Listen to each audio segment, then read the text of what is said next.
I still remember that day. I was in 9th class and I have a moment in my life when I realized कि अगर medical college में admission ना हुआ तो what I will do, what will be my career look like in the future. And as everyone said, medicine is for those who cannot imagine doing anything else. And that was the same story with me. Hey friends, welcome back to the channel. If it is your first time visiting here, my name is Zirak and I'm a junior doctor working in Lahore, Pakistan. And this is a self-reflection kind of video in which I will reflect and share my experience, that what I have gone through to become a doctor in Pakistan, and if I have to start all over again, what I would do differently. It will be helpful for all the 9th, 10th, first year and second year students. Let's start with 9th class, the year of uncertainty, जिसमें आप competition के अंदर enter हो रहे होते हैं. This is the year you decide कि आपने future में डॉक्टर बनना है. And the moment you decide, you have to devise a strategy, a plan, a study schedule, a study strategy किसके according आप next 2 years in the matric study करेंगे and future में next 2 years in FSC study करेंगे and after that MDCAT में study करेंगे to get admission in a government medical school. So this is the year, this is the starting point जिसमें आप अपना पूरा mindset एक बनाते हैं कि now this is the future, this is the pathway जिसमें आपने future में 5 years चलना है to get to your destination. I grasp the idea कि there is a fixed criteria to follow that includes 10% marks from your matriculation, 40% marks from your FSC exams and 50% marks from your MDCAT exam. So you have to score good in matriculation, then score excellent in FSC and score brilliantly in your MDCAT exam.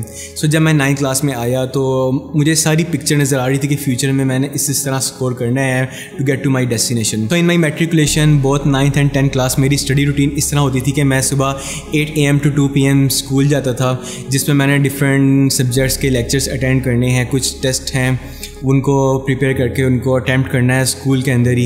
As soon as I came home like 2:30 to 3 PM मैंने 3 hours की break लेनी है, 3 hours relax करना है and 6 PM onward 6 PM to रात के 12 AM मैंने 6 hours complete self study करनी है. जो मैंने सुबह के टाइम स्कूल में सब्जेक्ट्स पढ़े हैं, like if I talk about biology, तो बायोलॉजी का मैंने एक इंट्रोडक्शन वाला चैप्टर पढ़ा है जिसमें वो जनरल डेफिनेशंस हैं काफ़ी ज़्यादा फील्ड्स की, वो मैंने स्कूल में पढ़ी है. तो मैंने उसी दिन रात को आके वो सारी डेफिनेशंस को याद करना है, because in matriculation the rule is science subjects के जो बुक में लिखा है ना आपने एग्जैक्ट वर्ड टू वर्ड वैसा ही एग्ज़ाम पेपर में लिखना है, तभी आपको मार्क्स मिलेंगे. इवन एक सिंपल जो डेफिनेशन है लाइक हिस्टोलॉजी, अगर आप वो किसी और बुक की डेफिनेशन भी लिख देंगे एग्जाम में तो आपको मार्क्स नहीं मिलेंगे, because the examiners those are checking your paper from like 5 to 10 years. उनको वो बुक की डेफिनेशंस बिल्कुल रटी हुई होती हैं, तो ज़रा भी उससे डिफरेंट वर्डिंग आ जाए ना तो वो उतने मार्क्स नहीं देते. And I am telling it from my own experience. So आपको बुक लाइनिंग याद करनी होती है. बायोलॉजी में same applies for chemistry and physics, जो बुक में लिखा है आपको वही याद करना पड़ता है. And to learn all of those books, those language and to write in the paper, what you have to do इसके आपको पूरी बुक्स आनी चाहिए. And the easiest way to learn and remember the whole book इसके आप daily के daily पढ़ें. Like school में जो भी आपने 3 pages 4 pages पढ़े हैं सब्जेक्ट के, आप घर आके उनको याद कर लें उसी दिन, क्योंकि नेक्स्ट डे आप उससे आगे पढ़ेंगे, नेक्स्ट टॉपिक पढ़ेंगे. अगर आपने पहले दिन का ही जो टॉपिक पढ़ा आपने घर जाके उसको नहीं याद किया तो नेक्स्ट डे आप नेक्स्ट टॉपिक पढ़ेंगे, फिर घर आके आप उसको याद करेंगे तो वो आपने पहले ही नहीं याद किया हुआ तो आप सेकंड वाले भी नहीं याद कर पाएंगे, कंटिन्यूटी नहीं बनेगी. सो मैंने ये डिसाइड किया हुआ था कि मैंने अपने लिए स्टडीज़ ईजीएस्ट पॉसिबल बनानी है. I don't want to burden myself, and अपने आप को बर्डन लेस करने के लिए सिंपल रूल यही होता है कि आप डेली की डेली पढ़ें.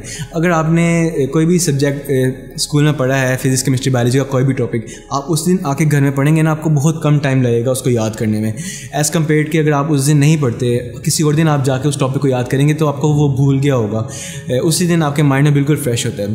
So this was the thing जो मुझे 8th क्लास में ही बिल्कुल अच्छी तरह से याद हो गई हुई थी कि मैंने इस रूल को फॉलो करना है. And I followed this rule in 9th class and 10th class complete 2 years.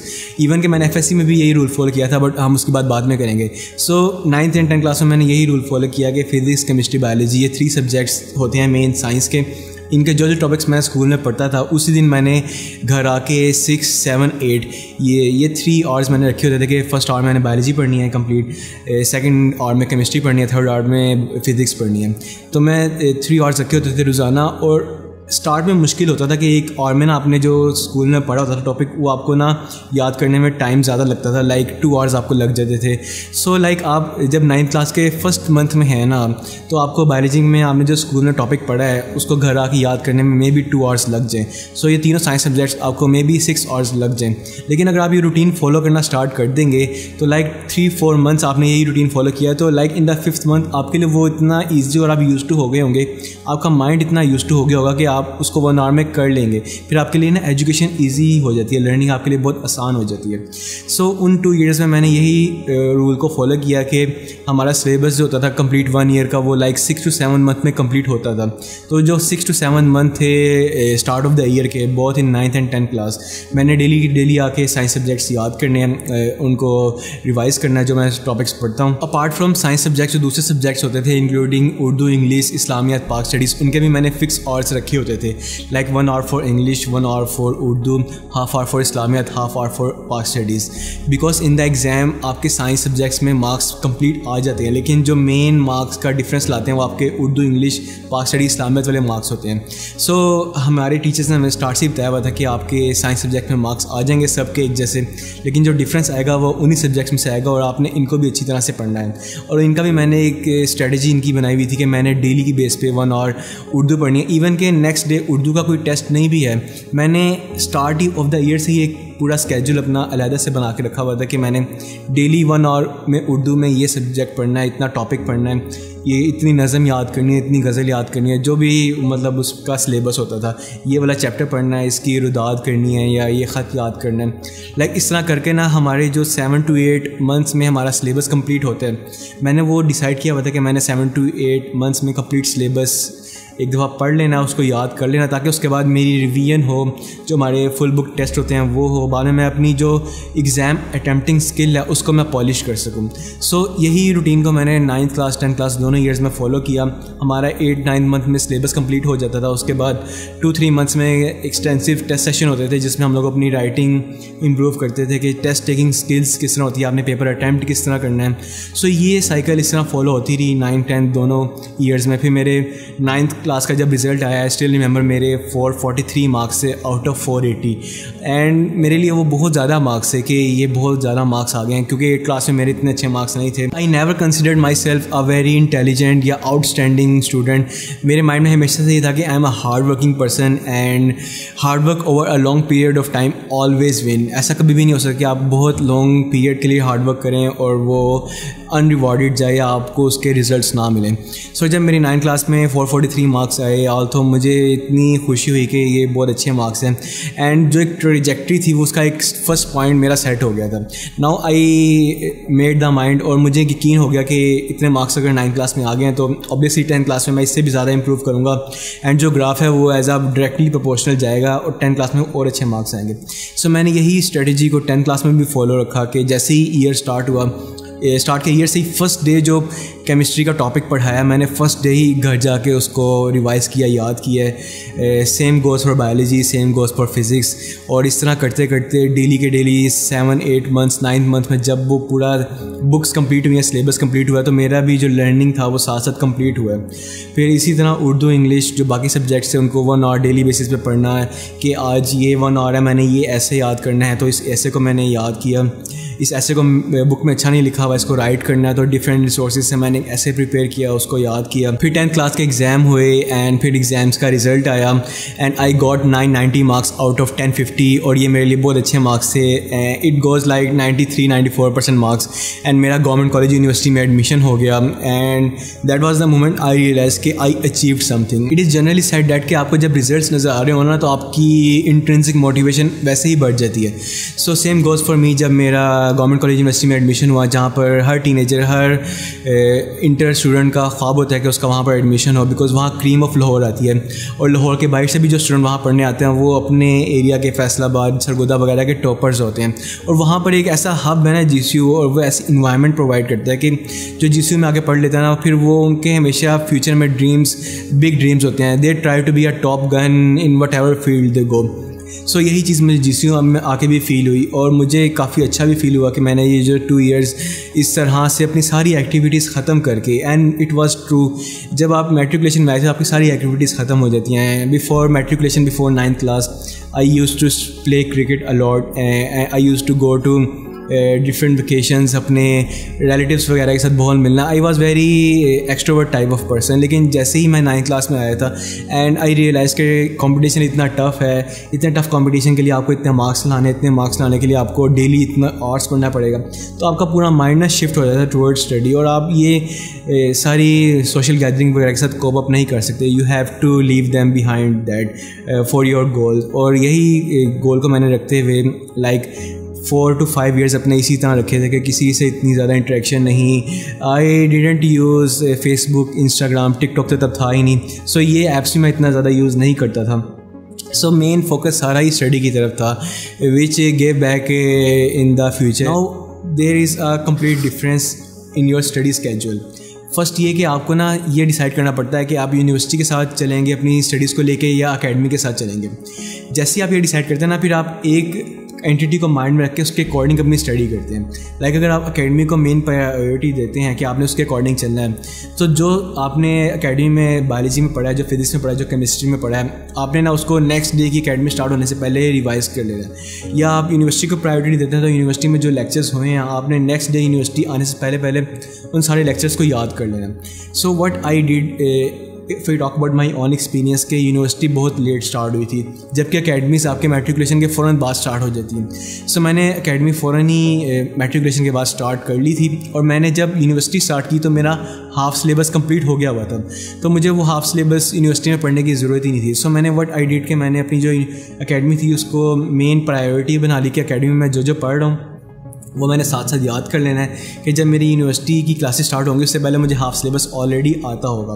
That's what I did. So before starting the university मेरा स्केड्यूल यही होता था कि मैंने 8 to 10 अकेडमी जाना है, जिसमें 3 hours 3 साइंस सब्जेक्ट्स के हैं, 2 hours इंग्लिश उर्दू का है.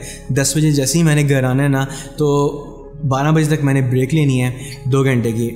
12 से लेकर 2 AM ये जो 2 घंटे हैं इसमें 1 hour मैंने इंग्लिश पढ़नी है, 1 hour उर्दू पढ़नी है. उर्दू पढ़ते साथ ही ना 2 बजे मेरा स्लीप टाइम हो जाता था, मैंने सो जाना है.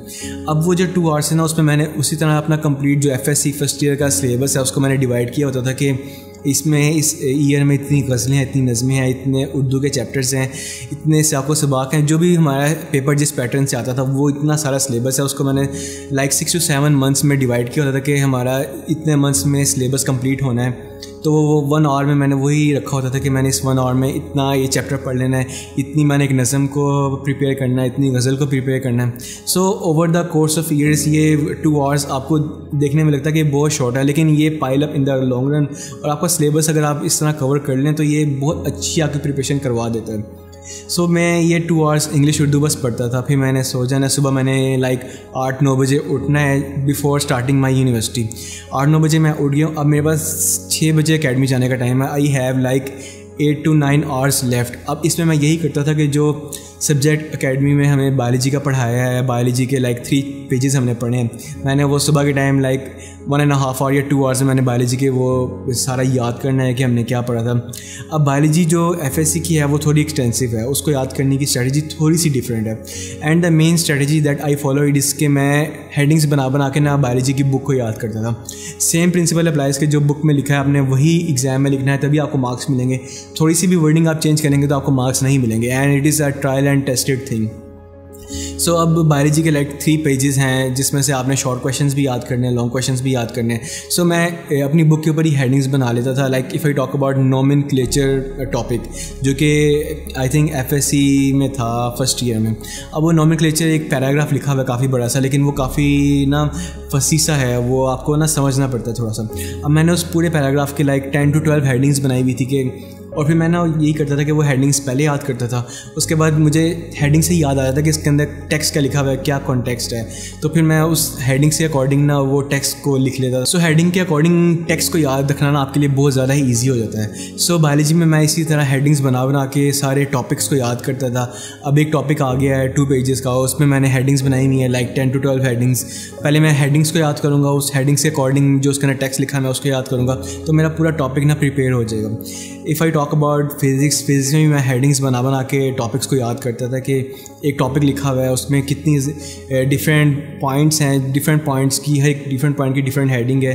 तो मैं हेडिंग्स को पहले याद कर लिया, बाद में टेक्स्ट को याद किया, एंड इससे आपकी जो पेपर प्रेजेंटेशन है वो भी काफ़ी अच्छी हो जाती है। आपको हेडिंग्स पता हो, आप पहले हेडिंग लिखें, बाद में उसमें टेक्स्ट लिखें, तो आप काफ़ी अच्छा, आपका पेपर भी प्रेजेंटेबल हो जाता है। सेम अप्लाइज फॉर केमिस्ट्री में डिफरेंट रिएक्शंस होते थे। रिएक्शंस की मैं हेडिंग बना लेता था कि इस रिएक्शन, ये किस दो मेटल्स का आपस में रिएक्शन है, इनकी क्या हेडिंग है। सो इस तरह करके जो साइंस सब्जेक्ट्स हैं ना, इन द होल एफएससी, मैंने इनको हेडिंग्स बना के याद किया था, ये 3 बुक्स को। फिर if I talk about English, तो इंग्लिश का उसी तरह मैंने 1 आवर रखा हुआ था डेली बेसिस के। मैंने इस 1 आवर में इंग्लिश पढ़नी है, सो मैं उस 1 आवर में इंग्लिश पढ़ता था। फिर 1 आवर उर्दू का मैंने रखा था, उस तरह पढ़ता था। इस तरह मैंने इस्लामियत का भी 1 आवर रखा था डे में। यही स्ट्रेटजी मैं मैट्रिकुलेशन में भी फॉलो करता हुआ आ रहा था, यही मैं एफएससी में भी फॉलो कर रहा था। बस फ़र्क इतना था कि एफएससी की बुक थोड़ी सी एक्सटेंसिव थी, तो जहाँ पर उनको 1 आवर लगता था मुझे मैट्रिकुलेशन में, यहाँ पर मुझे 1.5 आवर या 2 आवर्स डेली बेसिस पे लग रहे थे। लेकिन मैं कर ये डेली बेसिस पे रहा था, बिकॉज मुझे पता था कि मैंने एक भी दिन स्किप किया ना, अगर मैंने एक दिन बायोलॉजी के 3 पेजेस पढ़ लिए हैं, मैंने वो घर जाके उनको नहीं याद किया, तो अगले दिन मैं जाके बायोलॉजी के नेक्स्ट 3 पेजेस पढ़ूंगा, और फिर मैंने अब उनको जाकर घर याद करना है या मैं पुराने दिन वाले याद करूंगा, तो वो चीज़ें मेस्ड अप हो जाएंगी और मुझसे वो नहीं हो पाएगा। सो मैंने ये एक डेस्टिन्ड रूल रखा हुआ था कि जो मैंने पढ़ा वो मैंने उसी दिन घर जाके याद करना है। इस तरह करते करते जब आपका एक चैप्टर कंप्लीट होता है, जब उस चैप्टर का टेस्ट आता है, तो आपने डेली बेसिस पे याद किया हो ना, तो आपको चैप्टर प्रिपेयर करना भी बहुत ईजी हो जाता है। लाइक आपको 7 to 8 आवर्स लगते हैं एक्सटेंसिवली, आपको चैप्टर प्रिपेयर हो जाता है। लेकिन अगर आपने डेली बेसिस पे ना याद किया, आप सिर्फ टेस्ट डे पे जाके उसको याद करें, तो आपसे 6 to 7 आवर्स में चैप्टर नहीं याद होता। अगर आप करते भी हैं तो वो इतना प्रॉपर याद नहीं होता, आपको भूला हुआ होता है आधा। आप फिर वो उसका टेस्ट प्रिपेयर करते हैं, टेस्ट को अटैम्प्ट करते हैं, तो आपके पूरे मार्क्स भी नहीं आते। So this creates a hurdle in your preparation. फिर जब सारे चैप्टर्स कंप्लीट होते हैं, आपके हाफ बुक के पेपर्स आते हैं, तो आप हाफ बुक को भी अच्छी तरह अटैम्प्ट नहीं कर पाते, बिकॉज आपका जो चैप्टर वाइज ही होता है वही प्रॉपर प्रिपेयर नहीं हुआ होता। तो ये स्टार्ट से ही इस प्रॉब्लम को अगर आप अवॉइड करें, डेली बेसिस पे आप स्टडी करें, तो इन द लॉन्ग रन आपको ये बहुत ज़्यादा बेनिफिट होता है। और वो जो स्टूडेंट्स होते हैं जिनके 100 में से 100 मार्क्स आ रहे होते हैं, जिनके 100 में से 95 मार्क्स आ रहे होते हैं, या 100 में से 90 मार्क्स आ रहे होते हैं, उनका भी मेजर डिफरेंस यही होता है कि जिन लोगों के 100 में से 100 आ रहे होते हैं, उन्होंने डेली बेसिस पे एक भी दिन स्किप किए बगैर प्रॉपर प्रिपरेशन की होती है। और जिन्होंने डेली बेसिस पे नहीं किया होता, उनके फिर वो प्रिपरेशन थोड़ी लैग कर रही होती है, और उनके फिर उस तरह पूरे मार्क्स नहीं आ रहे होते, थोड़ा सा 5-10 मार्क्स का गैप आ रहा होता है। मूविंग फॉरवर्ड, जैसे ही 5-4 मंथ्स गुजरे, मेरा जीसीयू में एडमिशन हुआ। फिर जब जीसीयू में भी क्लासेस स्टार्ट होगी, तो थोड़ी सी ना मुझे स्केड्यूल को चेंज करने की ज़रूरत फील हुई, बिकॉज मैंने आधा सिलेबस ऑलरेडी अकेडमी में पढ़ लिया हुआ था, और अब जीसीयू में स्टार्ट से सिलेबस पढ़ा रहे थे वो। अगर मैं दोबारा से स्टार्ट से करता तो एक तरह से मेरे जो 4-5 मंथ्स मैंने पढ़ा है वो वेस्ट हो रहे थे। सो मैंने क्या किया कि मैंने अपनी अकेडमी को ही प्राइमरी रखा, उनके अकॉर्डिंग मैंने स्टडी की। बट मैं जीसीयू डेली जाता था और वहाँ पर क्लासेस अटेंड करता था, उधर जो पढ़ाते थे मैं वो सीखता था। एक ही सब्जेक्ट आप 2 टीचर से पढ़ें ना, आपको सीखने को डिफरेंट मिलता है, हर टीचर अपने डिफरेंट तरीके से पढ़ाता है। और जीसीयू के टीचर्स इतने अच्छे थे, वो आपको कुछ कॉन्सेप्ट्स इस तरह के न्यू बताते थे कि जो आपको काफ़ी ज़्यादा हेल्पफुल होते थे। और जो MD-CAT के कॉन्सेप्ट्स होते हैं जो हम FSC में मोस्टली नहीं पढ़ाए जाते, वो भी जीसीयू में कुछ सर्स थे जो पढ़ा रहे थे वहाँ पर। और थोड़ी सी ना MD-CAT की भी प्रिपरेशन मेरी उसमें हो रही थी। सो मैं क्लासेस जाके अटेंड करता था, जिससे मेरी पुरानी भी रिवीजन होती थी और मुझे कुछ नया भी सीखने को मिलता था। सो जब यूनिवर्सिटी स्टार्ट हुई तो मैंने स्केड्यूल को थोड़ा डिफरेंट किया, बिकॉज मैंने यूनिवर्सिटी भी जाना है, मैंने एकेडमी भी जाना है, और मैंने अपना सेल्फ स्टडी का भी टाइम निकालना है। एंड कीपिंग इन माइंड के जो बेसिक रूल है कि मैट्रिकुलेशन FSC आपने डेली 6 आवर्स सेल्फ स्टडी के निकालने ही निकालने हैं। अगर आप नहीं निकालेंगे तो आपको इतना टाइम ही नहीं मिलेगा कि आप वो बुक्स को याद कर सकें। अगर आप बुक्स को याद नहीं करेंगे तो आपकी टेस्ट वगैरह की प्रिपरेशन ही होगी, और इन द लॉन्ग रन आपके मार्क्स भी कम आएंगे। सो मैंने क्या किया कि मैं मोस्टली 8 बजे जाना यूनिवर्सिटी, और 12 बजे तक हमारे साइंस के सब्जेक्ट्स ना कंप्लीट हो जाते थे उनकी क्लासेस। तो मैं मोस्टली साइंस की क्लासेस अटेंड करके ना मैं घर आ जाता था। मैं मोस्टली इंग्लिश उर्दू की क्लासेस अटेंड नहीं करता था। कभी बहुत ज़्यादा इंपॉर्टेंट क्लास हो या कोई ऐसा टॉपिक हो जो मैंने पढ़ना हो तो मैं उनकी अटेंड करता था, वरना नहीं करता था, बिकॉज मैं खुद से भी पढ़ रहा था उनको डेली बेसिस पे, और वो मेरी काफ़ी अच्छी उनकी प्रिपरेशन ऑलरेडी हुई भी थी। सो 12 बजे जब मैंने घर आना तो 1 PM के अराउंड मैंने दोबारा स्टडी के लिए बैठ जाना है, और 6 बजे तक मैंने 5 आवर्स सेल्फ स्टडी करनी है, जिसमें मैंने जो 1 डे बिफोर अकेडमी में फिजिक्स केमिस्ट्री बायोलॉजी के टॉपिक्स पढ़े थे मैंने उनको याद करना था, उनको रिवाइज़ करना था उन 5 आवर्स में। फिर मैंने एकेडमी चले जाना, उसी तरह एकेडमी जाके क्लासेस अटेंड करनी है, 10 बजे घर आना है, 2 आवर्स का ब्रेक लेके 1 PM 2 PM ये 2 आवर्स मैंने फिर इंग्लिश उर्दू पढ़नी है। And the cycle keeps on repeating. जिस दिन मैंने यूनिवर्सिटी नहीं जाना उस दिन मेरे पास 4-5 आवर्स एक्स्ट्रा बच जाते थे। उस दिन मैं थोड़ा रिलैक्सड होकर अपने जो एकेडमी में पढ़ा था उसको रिवाइज़ करता था। लेकिन जिस दिन एकेडमी जाना उस दिन थोड़ा टफ स्केड्यूल होता था। तो इस तरह मैं इस साइकिल को 2 इयर्स फॉलो करता रहा और फिर मैंने FSC exam the and I got 1030 marks out of 1100। और आई रिमेंबर 2015 में जो टॉप मार्क्स है ना इन FSC लाहौर बोर्ड वो 1036 थे और मेरे 1030 थे। सो सिर्फ 6 मार्क्स का डिफरेंस था। तो ये काफ़ी अच्छे मार्क्स थे। अगर मैट्रिकुलेशन की बात की जाए तो मैट्रिकुलेशन में लाइक 1020 पे बोर्ड का टॉप होता था और मेरे 990 थे। Like there was a difference of 30 marks. और FSC में आके there was difference of only 6 marks. तो मैंने बहुत ज़्यादा FSC में इम्प्रूव किया था। And there is a point I want to make here इसके ये जो 2 years in matriculation 2 years in FSC एक आपको कॉन्स्टेंट साइकिल में चलना होता है। डेली की बेसिस पे जो आपने पढ़ा उसको याद करना होता है। ये तभी पॉसिबल होता है जब you enter in a state of flow. And now you have to know what is the state of flow. जब आप अपनी सारी डिस्ट्रैक्शंस को ख़त्म कर देना कि लाइक आपने ये क्लियर अपने माइंड में रखा हुआ है कि आपने कहीं ज़्यादा वेकेशंस पे नहीं जाना, 1-2 वीक्स के लिए आपने डेली क्लासेस यूनिवर्सिटी की या एकेडमी की अटेंड करनी है, डेली की बेसिस पे पढ़ना है आपने। अभी कोई डिस्ट्रैक्शंस नहीं है। You don't waste a lot of time on Facebook, Instagram और टिकटॉक नाउ डेज। तो आप एक स्टेट ऑफ फ्लो में आ जाते हैं। आपको पता होता है कि अब आपने इस टाइम जाना है यूनिवर्सिटी, इस टाइम वापस आना है, इस time you are suppose to be studying. फिर आपके जो सारे फ्रेंड्स होते हैं they are with you in the journey. आपकी उनसे कोई बात भी हो रही होती है तो वो स्टडी से रिलेटेड हो रही होती है कि यार ये टॉपिक आपने पढ़ लिया है, ये टॉपिक आपने याद कर लिया है, या ये टॉपिक आपने किस तरह से प्रिपेयर किया, ये टॉपिक मुझे समझ नहीं आ रहा। आप उनसे कोई डिफरेंट बातें नहीं कर रहे होते कि जो आपका टाइम वेस्ट कर रही हो। आप उनसे वही बात कर रहे होते हैं जो आपके लिए हेल्पफुल होती हैं, that help you in your studies. So ये सारा जो एक इन्वायरमेंट क्रिएट होता है ना, ये जो स्टेट ऑफ फ्लो क्रिएट होती है, this helps you keep going. और ये जो 4 इयर्स हैं it is a lot of time कि आप इसी तरह एक रूटीन को फॉलो करते रहें, पढ़ते रहें। और ये स्टेट ऑफ फ्लो में आना इसके लिए बहुत ज़्यादा ज़रूरी है। So all of those students who are watching this video, if you want to get anything out of this video इसके आप अपने लिए एक स्टेट ऑफ फ्लो बनाएं, एक स्टेट ऑफ फ्लो में आएँ। और उसमें आने के लिए सबसे ज़्यादा कंपल्सरी यही है कि आप अपनी सारी डिस्ट्रैक्शंस को ख़त्म करें। एक माइक्रो गोल्स बनाएं, एक मैक्रो गोल्स बनाएं। माइक्रो गोल्स में आपको पता होना चाहिए कि आपने डेली बेसिस पे आपके क्या गोल्स हैं, आपने क्या सब्जेक्ट्स पढ़ने हैं, कितने पेजेस आपने याद करने हैं। और मैक्रो गोल्स यही है कि विद इन लाइक 2 मंथ्स आपके कितने टॉपिक्स कंप्लीट हो गए, कितने चैप्टर्स कंप्लीट हो गए, कितने चैप्टर्स आपको आते हैं। फिर आफ्टर 7 to 8 मंथ्स आपका सिलेबस कंप्लीट होना चाहिए। उसके बाद आपने फुल बुक टेस्ट देने, अपनी पेपर प्रेजेंटेशन कंप्लीट करनी है, अच्छी करनी है, और उसको अपने पेपर को most presentable, most unique, most different बनाना है। तो वो आपके मैक्रो गोल्स में आते हैं। और after like your 10th class या इन योर फर्स्ट ईयर आपके कितने मार्क्स आ रहे हैं, सेकंड ईयर के बाद आपके कितने मार्क्स आ रहे हैं। सो ये माइक्रो और मैक्रो गोल्स के गो टुगेदर और आप स्टेट ऑफ फ्लो में आके ये जो 4 इयर्स हैं, ये आपका जो जर्नी है आप इसको कंप्लीट करते हैं। After FSC the final hurdle you have in between you and getting into a medical school is MD-CAT obviously, जिसका 50% वेटेज है। अब MD-CAT में भी आपने एक अकेडमी ज्वाइन कर लेनी है जो आपको सूट करती है। उसमें आपने डिफरेंट टेस्ट अटैम्प्ट करने हैं डेली बेसिस पे। पहले टॉपिक वाइज टेस्ट होते हैं, चैप्टर वाइज टेस्ट होते हैं, फिर फुल बुक टेस्ट होते हैं। आप उनमें प्रैक्टिस करें। आपने ऑलरेडी FSC में सारे सब्जेक्ट्स पढ़े होते हैं, याद किए होते हैं। Now it is the exam of your nerves कि आपने किस तरह से आप वो प्रेशर को टैकल करते हैं और वो एग्ज़ाम्स को अटैम्प्ट करते हैं। MD-CAT में जो main strategy which I find useful जो अप्लाई होती है वो यही है कि आपने जो आपका एग्ज़ाम का एग्जैक्ट पैटर्न है ना, आपने उस पैटर्न के अकॉर्डिंग टेस्ट की प्रैक्टिस करनी है। लाइक आपके 200 MCQ का एग्ज़ाम है ना, तो आपने जब प्रैक्टिस कर रहे हो ना तो आपने 1 सिटिंग में 200 MCQs ही सॉल्व करने हैं। अगर आप 50-100 MCQ सॉल्व कर रहे हैं तो आपकी उस तरह की रिफ्लेक्सेस नहीं बन रहे होंगे जितने 200 MCQs के लिए चाहिए। और वो एग्ज़ाम भी इस तरह कि आपको हर सवाल पे सोचना पड़ता है।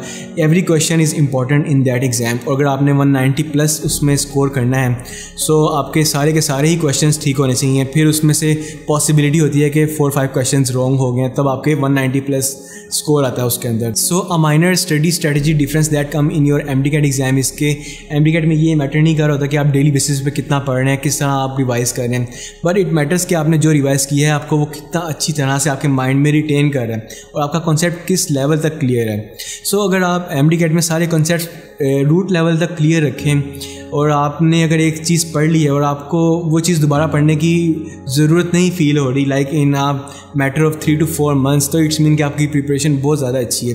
लेकिन अगर आप पढ़ रहे हैं, आपसे वो भूल रहा है आपको और आपको उसको रिवाइज़ करने के लिए दोबारा याद करना पड़ रहा है, तो इट मीन्स के there is some problem in the concepts that you have. तो आपको वो कॉन्सेप्ट्स को दोबारा रिवाइज़ करके इस तरह बनाना पड़ता है कि आप एक कॉन्सेप्ट एक दफ़ा पढ़ें तो with in a time frame of like 2-3 months आपको वो कॉन्सेप्ट दोबारा रिवाइज़ ना करना पड़े।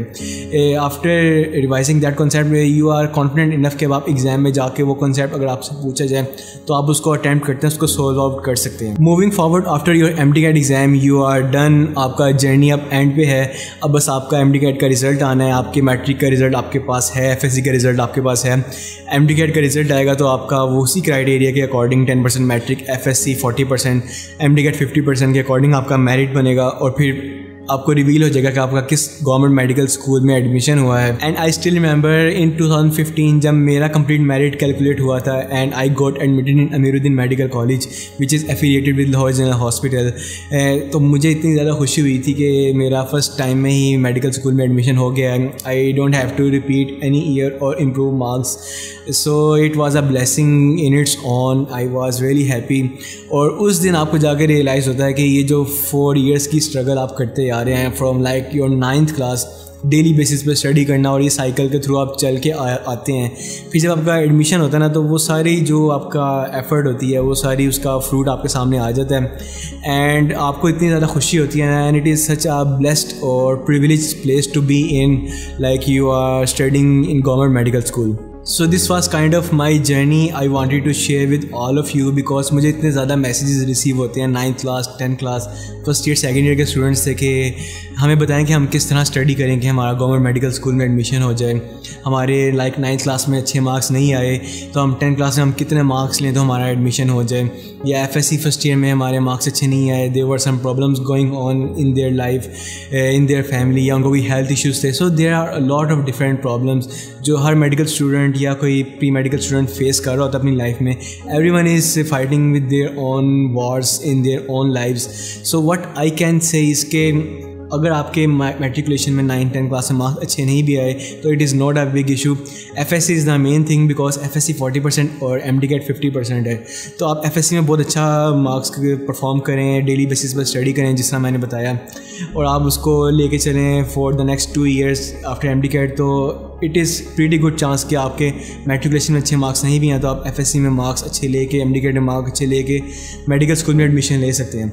And if anyone out there जिसके FSC में अच्छे मार्क्स नहीं आए तो it is not a big issue again.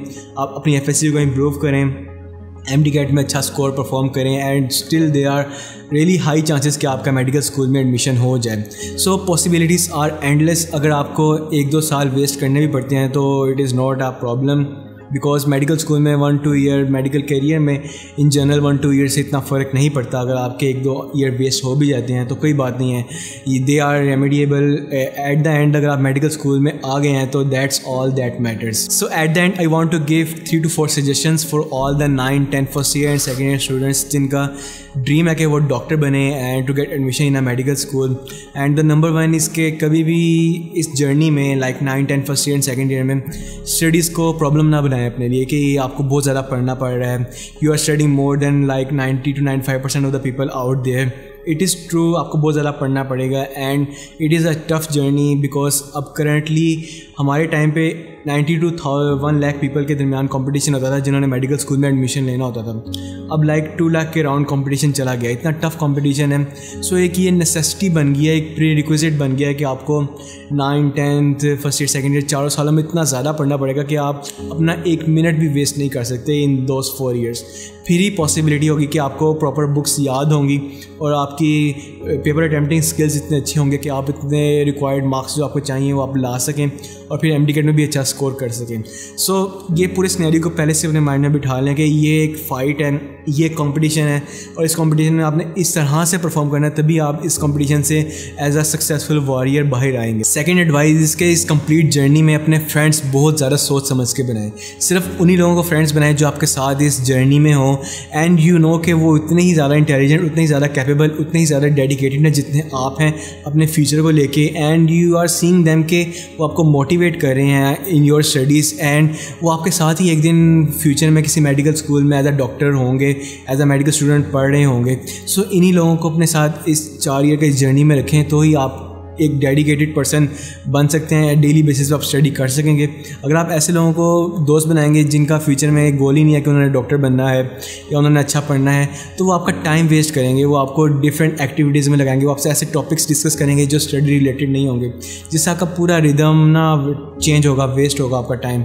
सो आप ये बिल्कुल अफोर्ड नहीं कर सकते आपका टाइम वेस्ट हो इन दोज 4 ईयर्स। तो ऐसे दोस्तों को बिल्कुल मतलब फ्रेंड ना बनाएं जो आपकी तरह डेडिकेटेड स्टडी में ना हो। उन्हीं लोगों को फ्रेंड्स बनाए जो आपके साथ अच्छा पढ़ते हों, अच्छे मार्क्स लाते हों और जिनके साथ आपको मोटिवेशन फ़ील हो, उनके साथ आपको एक फ़ील हो कि they are with you in the journey और आपको इतना बुरा भी फील नहीं होगा कि आप बहुत ज़्यादा पढ़ रहे हैं, you are studying more than like 90% of the people out there. तो वो आपके लिए ना ये चीज़ें ईजी हो जाती हैं, आपके लिए ये जर्नी थोड़ा ईजी हो जाता है with the help of such people in your life. The third and most important advice from my side is कि if you can dream it you can achieve it. Just believe in yourself, believe in your instincts. There are people before you like myself जिन्होंने इसी journey को follow किया, इस journey को follow करते हुए वो मेडिकल स्कूल में आए, उन्होंने MBBS किया and they are doctors now. And there will be people after you जो इसी जर्नी को फॉलो करते हुए मेडिकल स्कूल्स में आएंगे, दे विल बी ग्रेजुएटेड, फिर वो डॉक्टर बनेंगे and they will be practicing doctors.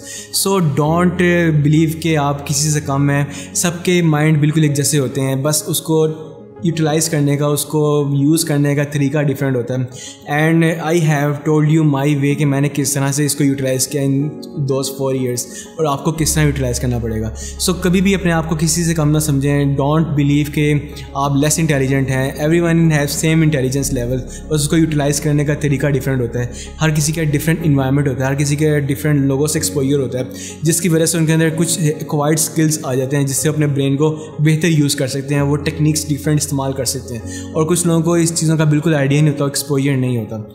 सो आप जस्ट अपने ऊपर बिलीव रखें, ट्रस्ट द इंस्टिंक्ट्स, अच्छे लोगों को फ्रेंड्स बनाएं, अच्छे लोगों को देखें, अच्छे लोगों से मोटिवेशन लें। एस्पायर टू इंस्पायर, ये एक बहुत अच्छी फ्रेज़ यूज़ की जाती है। इसी चीज़ों का फॉलो रखें, अपना एक ग्रोथ माइंडसेट रखें in those 4 years and I am pretty sure कि आप ये जो जर्नी है इसको as a successful warrior achieve कर लेंगे and you will be in a place you always dreamed of, that is to be in a medical school and to be a practicing doctor in future. And by saying this, that pretty much wrap up this video. Hope you get something out of it and learned something new. If you did, subscribe to the channel and follow me on Instagram to see more content like this. I am currently in the process of making some matriculation and FSC guides as I received a lot of messages to make a video on those topics. If you have any question or a suggestion to make a video on, do comment down below on this video and I'll try to make that